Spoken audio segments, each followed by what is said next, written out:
can't come to the museum anymore. The museums were all shut down. And so one of the ways that we were able to still reach an audience is by offering a whole bunch of virtual programs. My job in a normal year would be to do field trips and outreach and bring all of the fun air and space knowledge to students. So we took all of those field trips that we do and we made them all virtual, and we made them easily accessible and free for download for teachers all over truly the world. And then we started offering some live experiences. So one of our live experiences is a planetarium show, and we use an open platform called Stellarium, and it's free to download. There is a web version, there is a Mac version, there is a PC version. And so one of the coolest things that we do is not only open up everyone's eyes, right, to the planetarium show and connect it to all your curriculum, but we actually teach you how to use the planetarium software so that you can go back with your students and do it, and the kids can log on at home and they can see things and they can take it home. And it's just a lot of fun. So I have a bit.ly link here. It is case sensitive. So if you go to bit.ly/Visti21 stars, we're going to take you through. And I'm going to do this kind of like I do the planetarium show for students. But if you notice on every one of my slides, I have my curricular connection. And then at the top of every slide, if you download Stellarium, the free version, here's how you set up every single thing that you see here. So I'm going to walk you through it. I'm going to talk you through it today. If you want to go to stellarium.org, you can follow along. I will tell you the web version is not as great as if you just download it for free, but you can still do all of the things that you need to do. But know that even though I'm not going to like flip back and forth every time to a slide and then into Stellarium, everything you need to know is on every slide in the presentation. Does that make sense? Cool. All right. Yeah. I'm sorry? Of course I can. bit.ly, all in caps, Visti21, capital S for stars.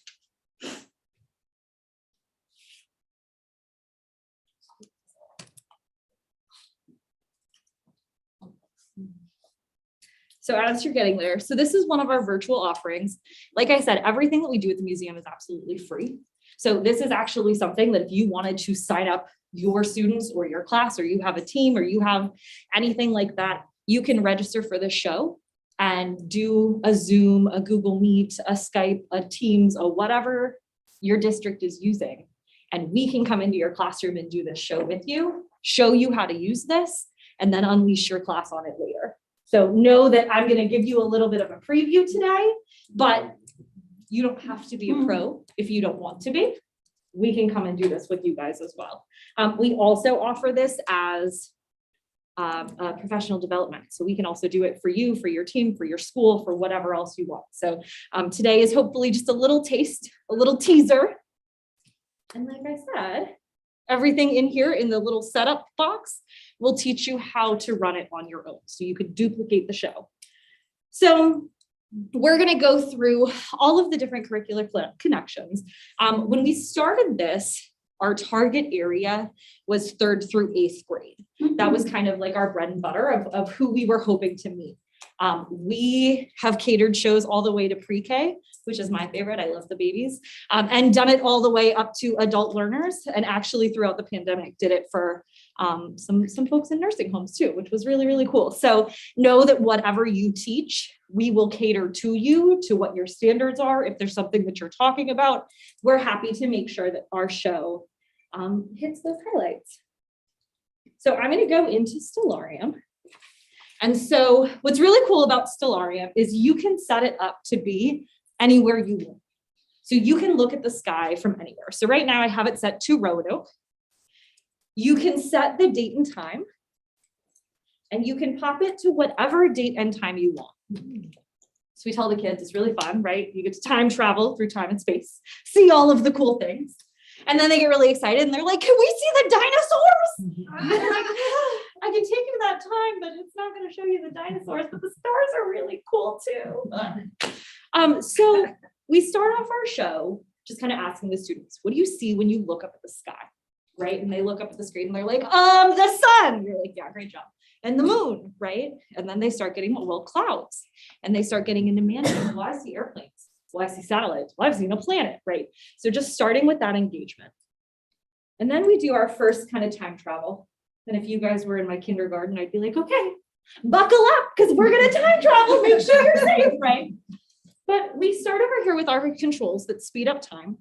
And we start just looking at what happens with the sky.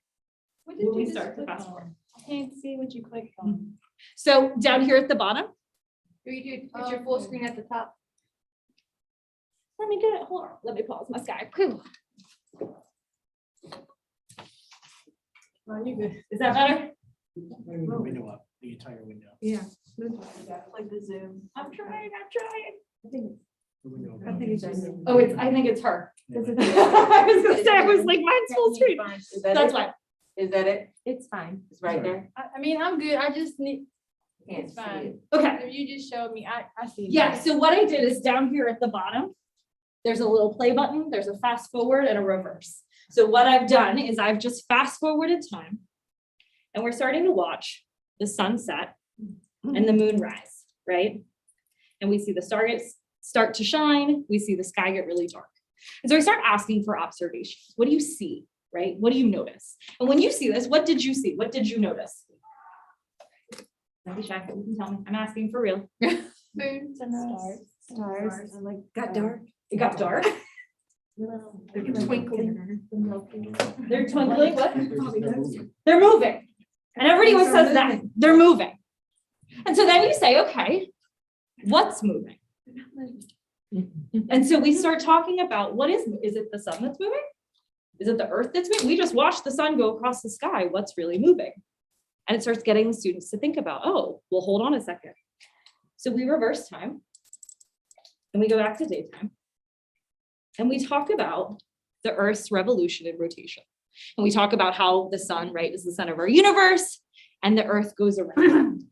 We talk about how the Earth turns day and night, right? One rotation, 24 hours.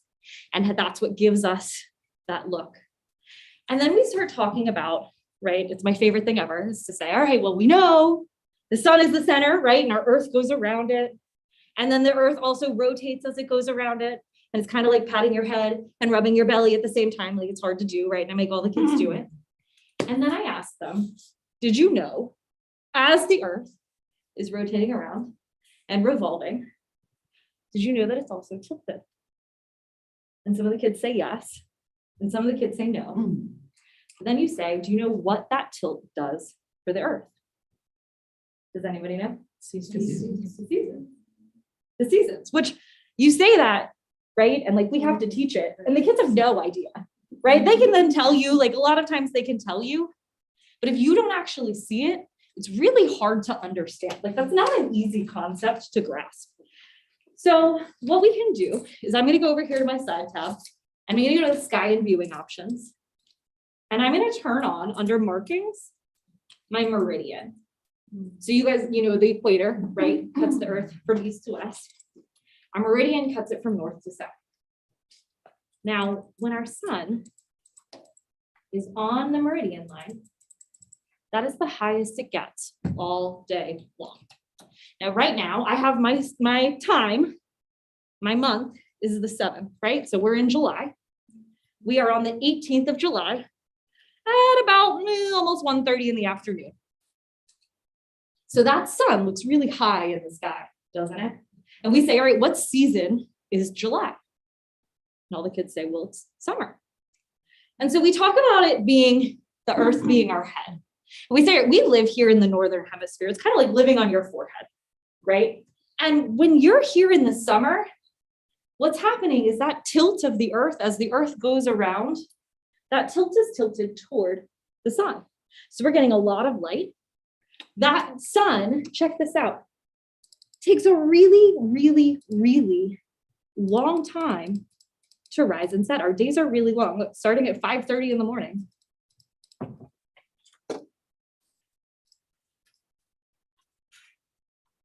it doesn't get dark until about 9:30 at night, right? The sun now has a really long time to heat up the ground to give us those hot temperatures, right? And we're facing toward the sun, so we get a really, really nice view. As we go through our seasons, our Earth is not tilted toward the sun all the time. It starts to go around, right? As it's revolving around, its tilt is tilted different ways. So I say, check this out. We're gonna fast forward by month. Did you see it? Check that out. It looks like the sun is falling out of the sky, right? It's not. We're just not tilted toward it anymore. Our heads are going into fall mode. So I make all the kids, whoop, right, fall. And so we keep talking, okay, so what's gonna happen? I'm here in the fall, right? I'm in September. What's gonna happen is I keep going into winter. It's gonna keep going lower. So we continue going, and then we hit daylight savings time. Whoop. And now we're here in December, right? This is a couple of days past where we are right now. And that sun is really low because our tilt has us tilted away. And we talk about the hemispheres. If we live on a northern hemisphere, that's our forehead. Who lives down here? And we talk about Australia and we talk about South America, right? When we have our winter, when we're tilted away, when we don't see as much of the sun, it's really chilly for us, which is the worst. And I have a little tiny black dog and she looks at me like, please, Mama, don't make me go outside, right? But in the southern hemisphere, they have their summer. We have those opposite seasons because of the way that the Earth is tilted. Like, this is something kids can grasp. This is something that they can look at and be like, oh, okay, I got it, right? And so as we continue to get back into the spring, again, we see that sun start to rise in the sky, right? So here we are. Here is a really, really great model that kids can now see and understand that the tilt of the Earth causes the seasons. So then we get excited. We take off our meridian. So we go back in, we just uncheck our little box. We go back to where we get our moon. Ooh, July. Where'd my moon go? My moon. Oh, that's because I'm a whole year ahead. There it is. So in Stellarium, if you want to focus on something, you can click on it. You have those little red indicators. And down here at the bottom, there's a little box that says center on object. So I'm going to center on the moon. Again, if you were my little ones, I'd make you put on your astronaut helmet and your gloves and zip up your astronaut suit and count down from 3 to 1 and blast off to the moon. I'm also going to turn off the atmosphere button. And I'm going to turn off the ground. And we're going to zoom in and head to the moon. So we can get really close. And what I love about Stellarium is the detail that you're able to get. It's not incredible. There are a lot of other planetarium softwares that truly get so close, but this is pretty good, right? For free, yeah. For free, right? Absolutely. So check this out. This is pretty good, right? So we're going to start talking a little bit about the moon. And we start off just by making observations, right? A lot of kids say, oh, the man on the moon, right? They've heard about that. The moon's made of cheese. I just learned this, National Air and Space Museum knowledge. It's a poodle. It's the moon poodle. Do you see him? I see it now. Really cute little head and his little body, his skimpy tail, right? Brilliant. It's a moon poodle. There's nothing else you leave here today. You're welcome. So we talk about the craters on the moon, right? We talk about something else that's really, really cool. And I actually didn't know this until I learned. We only ever see one side of the moon. So we saw it the near side and the far side, or the light side and the dark side, right? The moon has what's called tidal locking, which means we only ever see one side of it. It's kind of like if your head is the Earth again and your hand is the moon, it passes us like this. I never see the back of my hand. So when we sent up our missions to land on the moon, they landed on the dark side of the moon to see what the heck was there. What is it? Spoiler alert, it's the same thing on the side we see. Isn't that cool? So here we start going into moon phases. So we start bringing in those things again, right? We all do the Oreos. The Oreos are overdone. Right, here we go. We can actually look at the moon and see. The Oreos are great. They're a lot of fun. But what happens is I tell my kids they can't eat the Oreos and then I eat all the Oreos. So it's not okay. So we talk a little bit about the moon phases, how it takes exactly a month, about 28-ish days, for the moon to go all the way through its phases. So we start here with our first quarter, which to students, you're teaching them fractions, right? Is that a quarter? No, that junk is a half, right? But then we talk about the other side of the moon that we cannot see. That's where our 4 quarters are. We have 2 sides that we can see and 2 sides that we can't. It's 1 quarter. I did that too. I was like, oh, I get it now. Yeah, it took a minute. It took a minute. It's fine. It's cool. You'll hear a bunch of kids go, Right? Because this is confusing. That's half. Yeah. Right? So we can kind of start explaining. That's how we got the term first quarter. It truly is a quarter because there's a whole nother side of the moon that we're not seeing right here. So as we continue a couple of days, we start seeing more of the moon.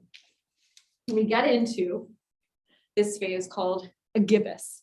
Gibbous means big or bulbous, right? We always tell the kids if you want to be cool on your next birthday, you can be like, yeah, I got a bunch of gibbuses for my birthday, right? Balloons means the same thing. So we call this a gibbous, and there's 2 of them in the cycle. One is getting bigger and one is getting smaller. Does anybody know which one is getting bigger? What's the word for it? Waxing, right? So our waxing, that's right, wax off, yes. That's right. So our waxing gibbous, right? Waxing, we call it our fancy science word for getting bigger. And then our gibbous is this big puffy balloon, right? Big moon. And as we continue a few more days, and this is always my favorite, we always see a little nebula in the background. As we continue a few more days, we get to the full moon.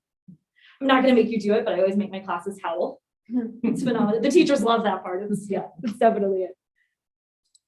And as we keep going, we get back to that gibbous shape, but now it's getting smaller.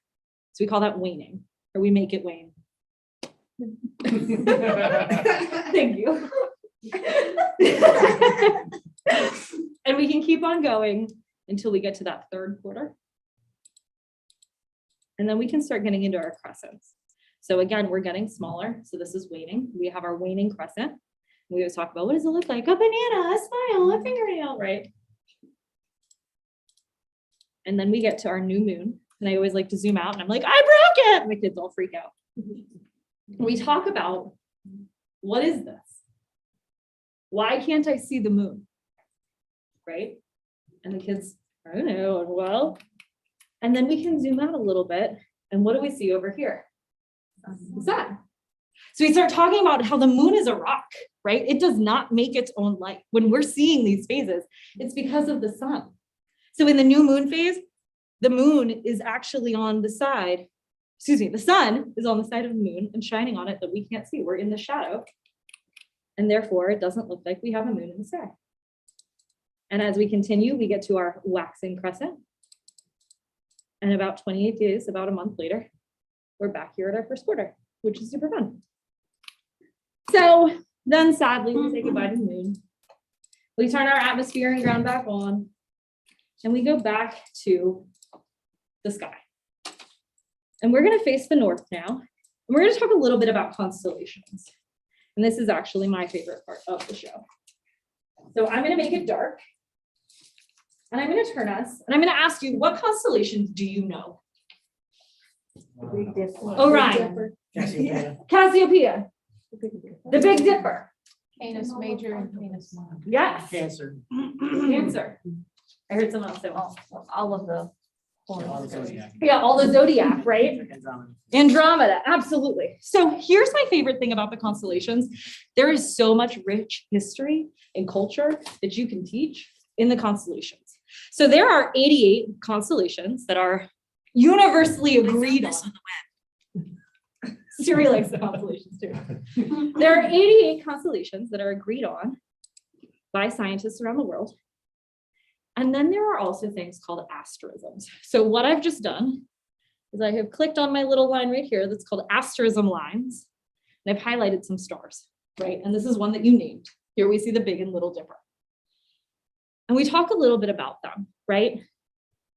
So the Big and Little Dipper, they look kind of cool, right? They're one of our more obvious ones. I don't know that I've ever had a show that one of the kids has not said the Big Dipper. But do we know why it's so important? Do you know? Why? It's the end of, yeah. You can use the side of the bucket to point to the North Star. Yeah. You know a lot. I like you, Matt. All right. The Little Dipper's tail right here holds one of the most famous stars called Polaris, or the North Star. As we talk a little about that, what is the North Star? Well, okay, yeah, all right, look at this. Here's our north. It points right up. But why does that matter? It's where the end of our axis is pointing. Yes. So all throughout the seasons, all throughout the year, what we see in the sky, our constellations change, right? Because we're moving. We're on this big rock that's like literally zooming through space, right? It changes our view. Guess which one doesn't change? The North Star does not change, right? It stays exactly where it should be in the sky. So this has been used for centuries for navigation, right? You can talk about Christopher Columbus. You can talk about Harriet Tubman and how she used to use that to help the Underground Railroad. They used to sing a song called Follow the Drinking Gourd. They were talking about the Big Dipper, right? So all of a sudden we're bringing in these other little connections. Now here's the thing. There is not anything really spectacular about the North Star. It's not brighter, it's not bigger, it doesn't shine more. It's not that easy to see, right? If I just have this up and I move my screen a little, you wouldn't find it again. Here's where the constellations help. The Big Dipper is really easy to see. Even when I took my lines off, you can still see the square in the tail, right? So I always ask the kids, who knows about a famous cartoon? He's a dog. He solves mysteries. He runs Scooby-Doo, right? Scooby-Doo. And Scooby-Doo's famous line is Scooby-Dooby-Doo, right? Well, the National Air and Space Museum, we don't say Scooby-Dooby-Doo. We say something a little different. So at the bottom of my Big Dipper, where he looks like he's starting to pour out a little liquid, we have two stars. This first one is called Merak. And at the top, we have Doobie. If you take the distance between Merak and Doobie, and you say, start here at Doobie, and you say Doobie Doobie Doo, you can hop over to Polaris and always find the North Star in the sky. And it really works. I do it all the time. It's really fun. I stand there, I'm like, doobie doobie doo. Ha! It's really great. So, right? And the kids know, they know Scooby-Doo. Even if they don't remember that the star is named Doobie, they can still say Scooby-Dooby-Doo themselves all the way over to Polaris, right? It's really, really cool to make those connections. My favorite thing is I talk about Moana, right? Every single kid, it doesn't matter if they're in kindergarten or 12th grade, like all the kids have seen Moana. Well, Moana uses the stars to navigate. And when she's on her boat, and Maui gets on her boat, and he gets shot in the butt with a dart, right? And passes out and tries to teach her how to navigate. She's holding up her hand to the stars. And what she's doing is she's touching Polaris, and she's measuring the bottom of the boat with her hand. And so she knows if her boat is this way, she needs to go over here to get north. And she knows if her hand is this way, she's got to go over here to get north. And she knows if it's straight up and down, she's found her way. And all the kids are like, so we talk a lot about this. And then this is my favorite part, ready? We talk about, this is an asterism. The Big and Little Dippers are not constellations. They are not widely known and agreed upon by scientists. If I turn on this first button here called constellation lines, you can see, and they're kind of purple. Can you guys see them? Okay. You can see that they're part of a much bigger constellation. Does anybody know what they are? Do you know? I'm just gonna keep looking at you, Matt. Do it. What is it? Ursa Major. Yeah, Ursa Major. We have Ursa Minor. And I see some of your faces are like, okay. So if I turn on my constellation art, you can see what people, let me go back. What people thought they saw in the sky. right? If you've ever looked out at clouds on a cloudy day, and you're like, oh, it's a bunny, right? It's a dragon. It's what scientists have done and what philosophers have done and what cultures have done forever, right? So Ursa means bear. Ursa Major, big bear. Ursa Minor is little bear. And you can start getting into stories, right? The Iroquois Indians had a story about how the daughter of the tribal leader fell in love with a bear. And he was so angry that he grabbed the bear and swung it by his tail and threw him into the stars, right? There are so many cultural connections all about Ursa Major and Ursa Minor. It was also next to the giraffe constellation, which gets me just so excited. So then we move our screen and we go over here to face the south. And we focus here on our Scorpius constellation. So he's really cool. He is a constellation that changes. He comes out in the summer and the fall. So right now, if you went out tonight, you will not see him. So Scorpius is another constellation. You can see he's got his head and his claws and his big long tail. He also has an asterism in him right here. This is another Moana reference. Yes. This is Maui's fishhook. So if you're anywhere in Hawaii, they don't call it Scorpius. They call it Maui, the demigod's fishhook, which is pretty awesome. Now, I like Scorpius. He's one of my favorites because of this star right here. Whoop, right, whoop, whoop. Ha, there. So in the center of Scorpius, right in his, it's kind of his head here, but I like to think it's his heart because his little claws are out. This star is called Antares. Now, if you zoom in a little bit, you can actually see that he's actually like a reddish color, right? He looks a little different than other stars. Stars all have a life cycle. We talk about that, right? And the different colors kind of signal where they are in their life cycle. Antares is kind of a reddish star. Antares literally means not Mars in Greek. Because people would look up at the sky and would think they were looking at the planet Mars, and they were not. They were mistaken. So they named this star literally like, hey, no, it's not it. That's how he got its name. I think it's so fun. So we can look at all these different things, right? And so we also have a story about Scorpius. And Scorpius was actually sent up into the sky by, oh gosh, I think Athena. Because in the winter, we have another one of our most well-known constellations, Orion. Orion is known as the Great Hunter. He is very easily spotted. And if here, I'll even make this tonight, hold on. If you go out tonight, you'll be able to see Orion. So he's here, he's known by his belt. We recently did a show in Brazil, which was hysterical, by the way. I did the show in Brazil and I used like a translator on Zoom. And the translator was a male. So I started talking and this big deep voice came out. The kids were like, what? And the translator had to be like, they're really confused that you sound like a burly man. I was like, oh, okay. So they don't see Orion.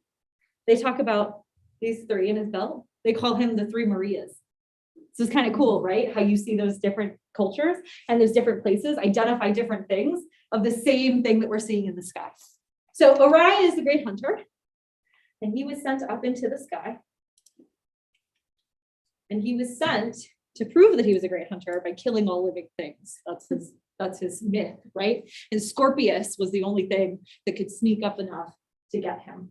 So in a lot of cultures and a lot of stories, Scorpius chases Orion through the sky. And that's why you see Orion in the winter and the summer months and Scorpius in the spring and fall. They chase each other, which is pretty neat. So then we zoom out and we ask the students, right? What do you see? What do you like? My favorite is when you're talking about like, oh, how do you think people saw these? Like, let's look at these constellations. I like looking at this one right here. I'm like, okay, when scientists saw this and they wanted to make it a constellation, what do you think that was? What kind of animal do you see?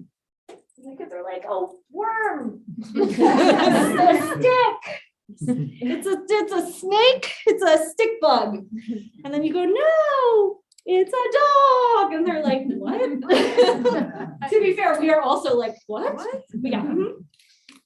So it's really cool. They had more stars, less like. Right, there you go. I'm always like, I don't know how that happened, but So it's a lot of fun to get to look and see all of the different things. And like I said, so here's Orion again, right? So as we go throughout the months, Orion starts to disappear over our horizon and we lose him. And then back in the fall, he comes back. Here, if you missed him, you'll see him come right over here. Ta-da! And hits our horizon again. That's pretty neat. All right, so I'm going to go back to tonight because the next part of our show, we talk a little bit about planets. We talk about how to spot a planet in the sky. So there's 3 rules to being a planet hunter, and I tell your students that I'm going to certify them as a National Air and Space Museum planet hunter. Are you ready? There's 3 rules, right? So when you're looking up at the night sky, in order to spot a planet, there are 3 things. The first is to look for something really big and bright. Spoiler alert, if the moon is on your screen when you're showing them the sky, they will always say it's the moon. And you have to be like, no, because that's the moon. Not it, right? So look for something big and bright. When you think you have it, give me a thumbs up. Okay. The second rule, planet hunting, is that stars twinkle, planets do not, right? We have a song about it, Twinkle, Twinkle, Little Star. If we sang Twinkle, Twinkle, Little Planet, it would be very different, right? Stars twinkle because they are so far away that it takes light years for their light to reach the Earth. And as it comes through our atmosphere, it gets jumbled. Planets are a lot closer. Their light doesn't travel as far. They don't make their own light. It's from the sun, right? So we see them much clearer. So when you're looking at the night sky and you're not sure if it's a planet, if that sucker is twinkling, you didn't find it. Anybody see any that aren't twinkling? Yeah. The third thing we talk about is when the Earth is the Earth is revolving around the sun and the moon is revolving around Earth, they follow a path in the sky. And you saw that when I fast forwarded, you saw the constellations follow the path, right? So do the planets. So I'm going to go back to my sky and viewing options. I'm going to turn on the ecliptic. And the ecliptic is that path in the sky. And I have this set to tonight's sky. So the moon is a little bit off my screen right now. But if you have the moon showing on your screen, if you set it to a date where the moon is, you'll see the moon on that ecliptic too. These all follow the same path across our horizon. Does anybody see any planets? Yeah, there's 2. Did you find both of them? So this one's obvious. This is Jupiter. And I can use my centering tool again. And we can actually fly to Jupiter. And I can see his big red spot. And if I zoom out, I can see some of his planets. Did you see the moon in front of it? Yeah. Oh, I meant moons. I said planets. Yeah. Yeah. Here you go. Oh, yeah. Right. Right? Isn't that cool? It's pretty cool. So you can see all of his different moons. And then we can go back. And the other planet we can see. So by the way, this is tonight's sky. If you go out tonight at about 7 o'clock at night, right after sunset, you'll be able to see these. This is Roanoke. So the other one is Saturn. I'm going to center on Saturn. Saturn's my favorite to look at because I really like its ring. And look at his moons. It's got like what, 86 moons so far? 76, 86. They're finding a ton. Right? I like the moons that are in the rings so much. Isn't that cool? It's so cool to get to zoom in and to get to see this. So we have a blast getting to look. Now, my final thing in the show that I love to do is, like I said, we can change our location, right? So I have right now, we're set to Roanoke. Right now, my planet is set to Earth. I'm going to take off my atmosphere and take off my ground. I'm going to set my planet to actually just be the solar system. And what I'm going to do is I'm going to go back to my sky and viewing options. So I also love Stellarium because like everything is in the same box. It's just all right there, which is great. And I'm going to go to my sky. Whoop, my SSO, there we go. I'm going to show my orbits of just my major planets. And then I have a little button that's my planet labels. Ah, hello, orbits. Where are you? Show me orbits. Ah, oh, there we go. Hold on. I'm still centered on Saturn. That's why. Find my sun. The other great thing is that there's a search bar. Bam, there we are. So if you can't find something, you can search it and it'll bring it up, which is great. So look, now I can see all of my planets and where they are in the solar system. And if I go back to that fast forward button, whoop, too fast.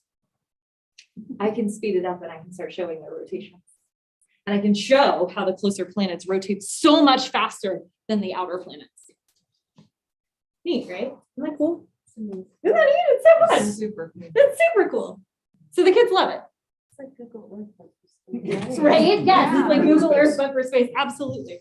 So it's a lot of fun. So we start talking about all of the planets and we talk about why the inner planets move faster than the outer planets and all of the different things. That's usually the end of our show. So we always ask for questions, we ask for all that in there. What I want to do before I release all of you is I want to talk to you really quickly about a few other things that we offer at the museum. So like I said, everything that I did today are in the slides, all of the different setups, all the curricular connections, everything is here.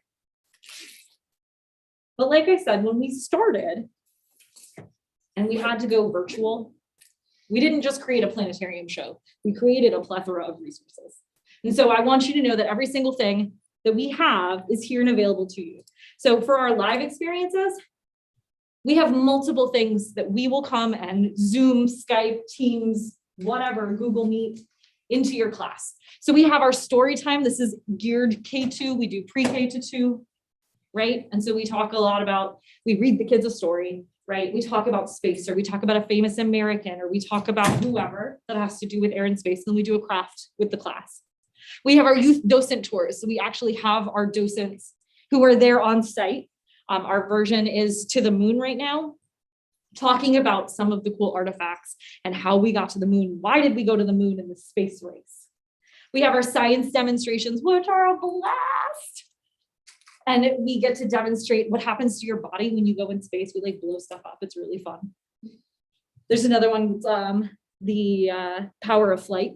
So how do things fly? So talking about force and motion and dynamics and things like that.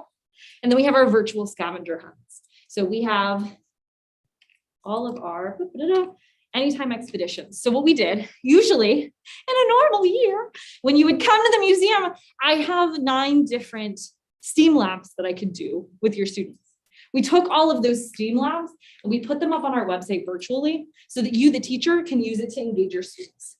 So I'm going to give you a super quick, brief little thing. So on our website, if you go to the National Air and Space Museum website, if you go to learn, nope, don't want to do that. There. If you go to learn and go to programs and activities and go to virtual programs, everything is here. Here's our story times, our planetarium shows, our science demos. And then we have our anytime expeditions. So these are all of our STEAM labs. We have a whole bunch of different options. If you're not sure what standards they are, here you go. We have them all to NGSS. We have most of them to the VA. And then under related resources, here's all the stuff that you need in order to be an expert to do this with your class. The first thing is our content guide. So this is a description of everything you need. Here are all the NGSS standards, which correlate to the SOLs. Here's the science and historical content.